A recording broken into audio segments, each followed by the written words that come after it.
सम्मानीय रसावली जी, वर्षा जी,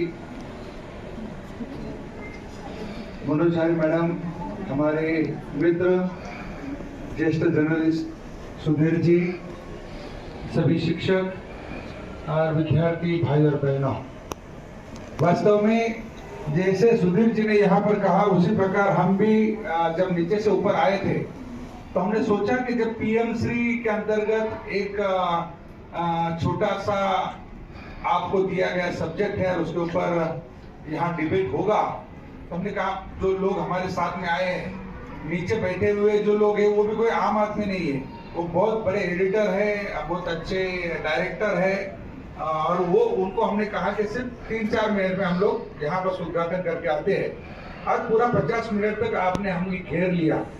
इसका कारण ये है कि मैं जैसे कहता हूँ कि धीरे धीरे मेरा सपना कहीं सही होता नजर आ रहा है।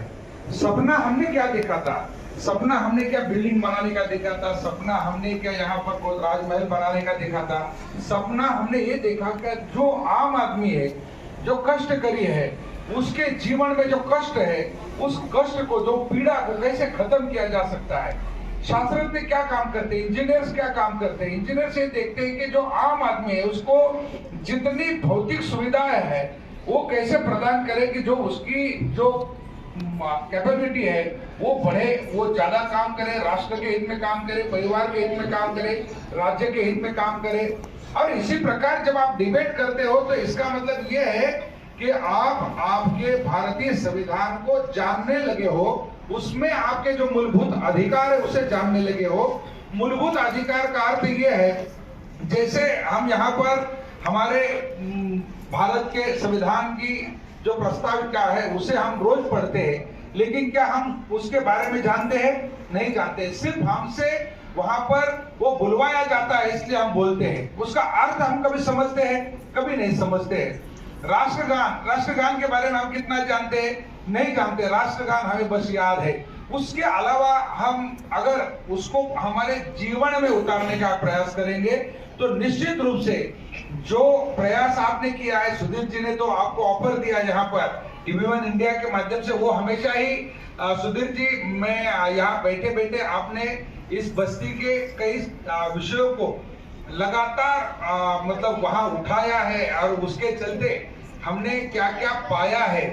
जो कुछ भी खोया था हमने वो आपके माध्यम से पाया है, यानी कि आपने उस सब्जेक्ट को इतनी ताकत से उछाला और वहां तक पहुंचाया जहां तक हमारी आवाज पहुंच नहीं पाती थी। और देखिए, माध्यम यही होता है। आपकी जो शिक्षा है, आपके जो विचार है, ये माध्यम है।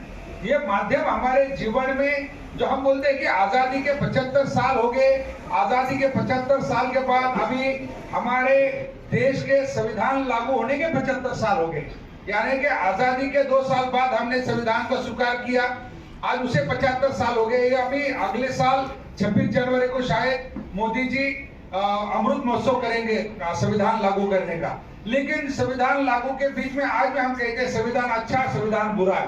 कितने लोग जानते हैं संविधान के बारे में? जैसे कि सुधीर जी ने कहा कि पूरे विश्व में सबसे सुंदर, सबसे बलशाली, सबसे ताकतवर संविधान हमारा है। ये क्यों हमारा है? कश्मीर से लेकर कन्याकुमारी तक के सभी लोगों को एक साथ जोड़ कर रखने का, कई भाषाएं, कई जाति, कई परंपरा है, इसके बावजूद भी हम एक संग है, भाईचारे के साथ रहते हैं। तो ये भाईचारा कहाँ से आता है? ये भाईचारा वहीं से आता है जहां हम एक इंसान बनकर सोचना शुरू करते हैं। हम जब तक इस इंसान नहीं बनेंगे तब तक एक दूसरे के बारे में अच्छा सोच नहीं सकते।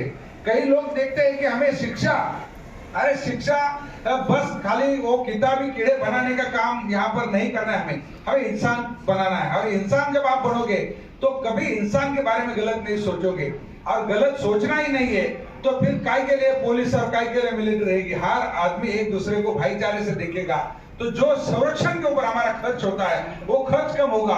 हम देखेंगे कि यह सार्वजनिक जगह है, यहाँ पर लाइट लगी हुई है, यहाँ पर रास्ते पे कुछ फुटपाथ बने हुए, अगर उसको हम तोड़ेंगे नहीं, जो फोकट मिलने वाली कापी है, किताब है, उसको फाड़ेंगे, फेंकेंगे नहीं, हमें वो फोकट में मिल रही है, मिल रही फोकट में, लेकिन वो फोकट नहीं है।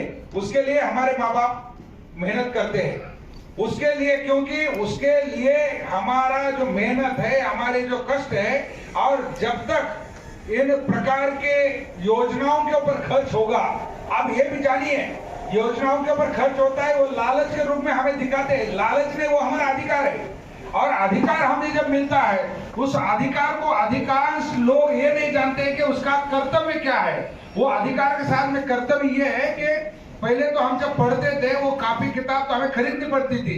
उसके बावजूद भी अगर कोई चौथी का विद्यार्थी है तो तीसरी वाला पहले से उसको नंबर लगा के खड़ा होता था, जैसे आपका लड़का पास होगा वो किताबें हमें दे दीजिए। आप लेते हैं किताब? नहीं देते। क्यों नहीं देते? क्योंकि आप पुराना किताब पढ़ना नहीं चाहते हो। सरकार हर साल हजारों करोड़ रुपए के किताबें खरीदती है, हजारों करोड़ रुपए के नोटबुक्स खरीदती है।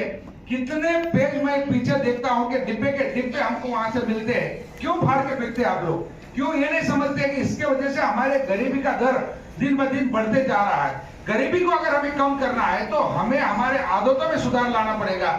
आदतों में सुधार आएगा तो निश्चित रूप से कानून में सुधार आएगा। जैसे कि सुधीर जी ने कहा कि हम अगर कोई वायलेशन नहीं करेंगे, सिग्नल नहीं तोड़ेंगे तो पुलिस क्यों रोकेगा?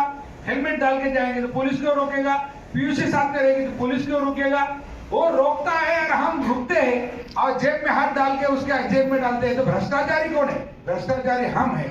सरकार जब बनती है तो सरकार को उंगली उठाने का काम हमारा नहीं, क्योंकि सरकार वो नहीं, वो हमारा प्रतिनिधि है। सरकार हम है क्योंकि हमने उसको चुना है। चुनने वाले गलत होते हैं तब वहां पर अगर चुनाव में वोट डालने वाला पैसा देकर करेगा तो वो तुमको बेचेगा ही ना, क्या नहीं बेचेगा? तो इसलिए हमारे अंदर जो आज सकारात्मक विचार पीएम श्री के माध्यम से आए, प्राइम मिनिस्टर, प्रधानमंत्री स्कूल राइजिंग फॉर इंडिया,